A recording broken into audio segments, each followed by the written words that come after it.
Hi friends, welcome to our channel. இன்னைக்கு வீடியோவில் நல்லா சுவையாக வெஜிடபிள் குருமா எப்படி பண்ணுறதுன்னு பார்க்கலாம். இப்போ வெஜிடபிள் குருமா பண்ணுறதுக்கு ஒரு கடாயில் 2 ஸ்பூன் அளவுக்கு ஆயில் சேர்த்துக்கலாம். ஆயில் நல்லா சூடாகி வந்ததும் இதில் ஒரு பெரிய சைஸ் வெங்காயம் நல்லா சின்னதாக கட் பண்ணி சேர்த்துக்கலாம். இப்போ வெங்காயம் நல்லா பொன்னிறமாக வர அளவுக்கு நல்லா வதக்கி எடுத்துக்கலாம். இப்போ பார்த்தீங்கன்னா வெங்காயம் நல்லா வதங்கி வந்துருச்சு. இப்போ இது கூட ஒரு பிரிஞ்சி இலை சேர்த்துக்கலாம், 2 ஏலக்காய், 2 கிராம்பு, ஒரு அன்னாசி பூ, கூட ஒரு துண்டு பட்டை சேர்த்துக்கலாம். சேர்த்து இது எல்லாத்தையும் ஒரு வாட்டி நல்லா கலந்து விட்டுக்கலாம். இப்போ நம்ம இதில் இஞ்சி பூண்டு நல்லா தட்டி சேர்த்துருக்குறோம். 1 ஸ்பூன் அளவுக்கு இஞ்சி பூண்டு சேர்த்து நல்லா பொன்னிறமாக வர அளவுக்கு வதக்கி எடுத்துக்கலாம். இப்போ பார்த்தீங்க அப்படின்னா நமக்கு இஞ்சி பூண்டு வெங்காயம் எல்லாம் நல்லா வதங்கி வந்துடுச்சு. இப்போ இது கூட ஒரு தக்காளி சேர்த்துக்கலாம். தக்காளி சேர்த்து தக்காளியை நல்லா வதக்கி எடுத்துக்கலாம். இப்போ தக்காளி வெங்காயத்தை சீக்கிரமாக வதங்குறதுக்காக கொஞ்சோண்டு உப்பு சேர்த்து நல்லா வதக்கி எடுத்துக்கலாம். இப்போ பார்த்தீங்கன்னா தக்காளியெல்லாம் நல்லா வதங்கி வந்துடுச்சு. இப்போ இதுக்கு தேவையான மசாலா சேர்த்துடலாம். 1 ஸ்பூன் அளவுக்கு மிளகாய்த்தூள், 1 ஸ்பூன் தனியாத்தூள், ஒரு அரை டீஸ்பூன் மஞ்சத்தூள் சேர்த்துக்கலாம்.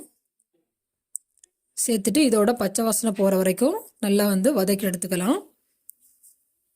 நம்ம இதை வதக்கி எடுக்கும் பொழுது தான் மசாலாவோட பச்சை வாசனை போய் நல்லா டேஸ்ட் நல்லா இருக்கும். இப்போ இது கூட ஒரு பச்சை மிளகாய், நமக்கு தேவையான காய்கறி சேர்த்துக்கலாம். அன்றைக்கி பீன்ஸு, கேரட்டு, பட்டாணி சேர்த்துருக்குறேன். இது கூட உருளைக்கிழங்கு, காலிஃப்ளவர், இந்த மாதிரி எல்லா காயும் சேர்த்தாலும் நல்லாயிருக்கும். இப்போ மசாலாவோட காயெல்லாம் நல்லா ஒரு வாட்டி வதக்கி எடுத்துக்கலாம். இப்போ பார்த்தீங்க அப்படின்னா நமக்கு காயெல்லாம் நல்லா வெந்து வரணும். அதுக்காக கொஞ்சம் தண்ணி சேர்த்து ஒரு 10 நிமிஷம் நல்லா வேக வச்சு எடுத்துக்கலாம்.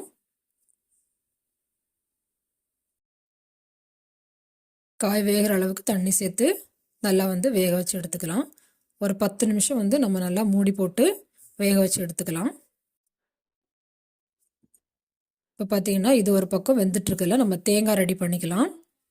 தேங்காய் பார்த்தீங்கன்னா இன்றைக்கி ஒரு 3 ஸ்பூன் அளவுக்கு தேங்காய் எடுத்துருக்கிறேன். அது கூட அரைக்கிறதுக்கு கொஞ்சம் பட்டாணி, ஒரு 2 ஸ்பூன் அளவுக்கு பட்டாணி, கூட கொஞ்சோண்டு 1 டீஸ்பூன் அளவுக்கு சோம்பு சேர்த்து இதை நல்லா குறகுறப்பு இல்லாமலையும் ஒரு மீடியம் சைஸில் நல்லா அரைச்சி எடுத்துக்கலாம். இப்போ பார்த்தீங்கன்னா 10 நிமிஷம் கழித்து இது ஓப்பன் பண்ணி பார்த்தா நல்லா வெந்து வந்துடுச்சு. இப்போ இது கூட தேங்காய் சேர்த்துடலாம். தேங்காய் சேர்த்துட்டு அதுக்கு தேவையான அளவு தண்ணியை சேர்த்து நல்லா ஒரு வாட்டி கலந்து விட்டுக்கலாம். இப்போ இதில் நமக்கு தேவையான அளவு உப்பு சேர்த்துக்கலாம். உப்பு சேர்த்துட்டு எல்லாத்தையும் ஒரு வாட்டி நல்லா கலந்து விட்டுக்கலாம்.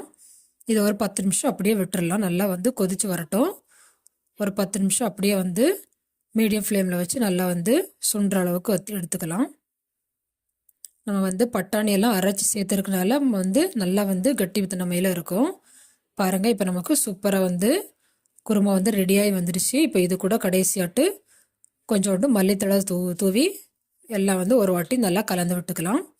பாருங்கள், இது சப்பாத்தி, பூரி, தோசை, இட்லி எல்லாத்துக்குமே சைடிஷ் ரொம்ப அட்டகாசமாக இருக்கும். இந்த மாதிரி முறையில் நீங்களும் செஞ்சு பாருங்கள். செஞ்சு பார்த்துட்டு எப்படி இருந்துச்சுன்னு கமெண்டில் சொல்லுங்கள். மறக்காமல் பாரத் ரெசிபி தமிழ் சேனலை சப்ஸ்கிரைப் பண்ணிக்கோங்க. பக்கத்தில் இருக்க பெல் பட்டனையும் கிளிக் பண்ணிக்கோங்க. Thank you friends.